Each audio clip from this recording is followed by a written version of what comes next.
নমস্কার বন্ধুরা, আমার চ্যানেলে আপনাদের স্বাগত জানাই। আজকে আমি আপনাদের বানিয়ে দেখাবো গন্ধরাজ পনির।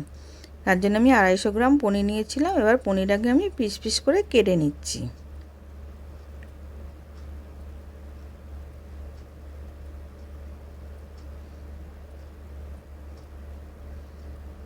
এবার আমি লম্বা লম্বা করে কেটে নিলাম।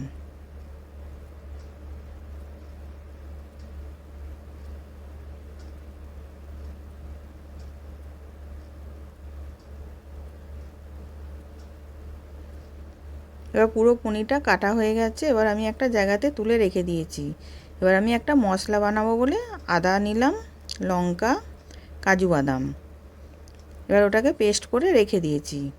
এবার পনিরের মধ্যে গন্ধরাজ লেবুর খোসা দেবো বলে আমি একটা গ্রেটার নিয়েছিলাম, নিয়ে সবুজ অংশটা দেবো, যাতে সাদাটা না যায় সেরকম করে সবুজ অংশটাকে দিয়ে দেবো কিছুটা। সাদা অংশটা গেলে তেঁতো হয়ে যাবে। এবার কিছুটা দেওয়া হয়ে গেছে। এবার ওই গন্ধরাজ লেবুর এক চির আমি রস দিয়ে দিলাম। এবার স্বাদ অনুযায়ী নুন দিলাম, গোলমরিচ গুঁড়ো দিলাম, আর মশলাটা যে পেস্ট করে রেখেছিলাম ওইটাকে দিয়ে দিলাম, আর 1 চামচ টক দই দিলাম, কাশ্মীরি লঙ্কা গুঁড়ো দিলাম। এবার ভালো করে মাখিয়ে নেব। এবার মাখিয়ে 10 মিনিট রেখে দেব চাপা দিয়ে।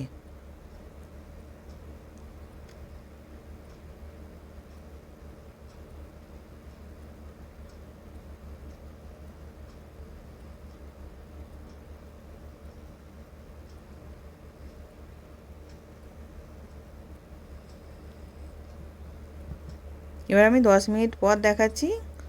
গ্যাসের মধ্যে কড়া বসিয়েছিলাম, কড়াতে সাদা তেল দিয়ে দিলাম।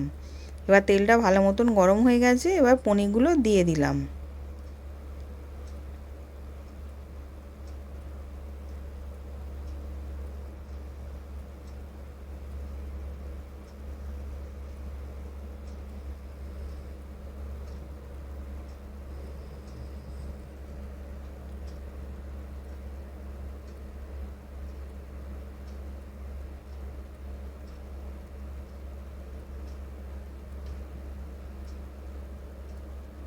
এবার পনিরগুলো আমি আস্তে আস্তে করে উল্টে দেব। এক পিঠটা হয়ে গেছে, আর এক পিঠটা আমি উল্টে দিচ্ছি।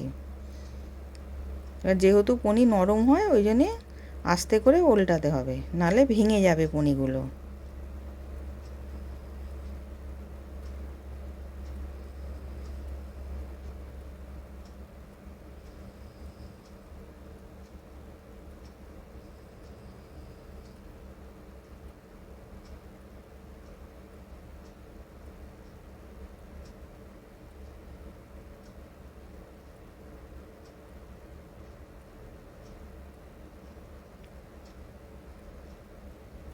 একবার এরকম গন্ধরাজ পনির খেয়ে দেখবেন, খেতে খুব সুন্দর হয়।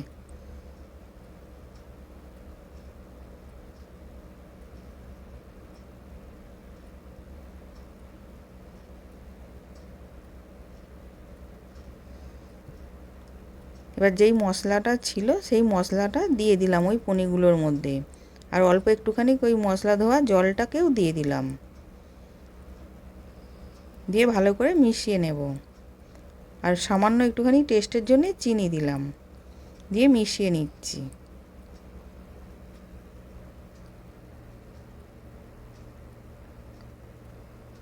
এবার ভালো মতন ফুটে গেছে। গ্যাসটাকে আমি বন্ধ করে দিয়েছি। দিয়ে গন্ধরাজ লেবুর পাতা দিয়ে দিলাম 4টে।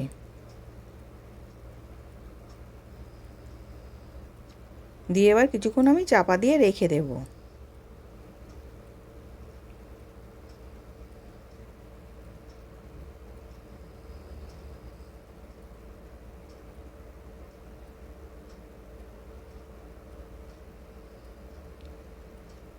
এবার নামিয়ে নিয়েছি, গন্ধরাজ পনির রেডি। নতুন নতুন রেসিপি দেখতে লাইক দিয়ে ফলো করে রাখো। আশা করছি ভিডিওটা ভালো লেগেছে। আমি হাজির হব আর এক নতুন রেসিপির সাথে।